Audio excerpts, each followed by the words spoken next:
Welcome to our multi-language digital news channel, News 24 India, news for every citizen. Please do like, share and subscribe. Corona নামক মারণ ভাইরাসের সংক্রমণে যখন গোটা পৃথিবীতে চলছে মৃত্যু মিছিল, বৈজ্ঞানিকরা যেখানে এখনও দিশেহারা হয়ে খুঁজছেন ভ্যাকসিন, সেখানে নতুন উদ্বেগের কারণ হয়ে আসছে আর এক মারণ ভাইরাস, চাপারে ভাইরাস।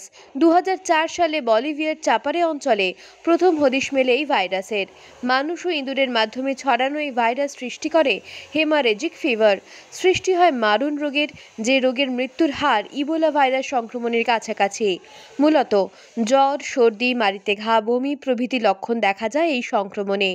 2004-এর পর আবার গত বছর বলিভিয়ায় 3 চিকিৎসকের দেহে এই ভাইরাসের দেখা মেলে এবং তাদের মধ্যে মৃত্যু হয় 2 জনের।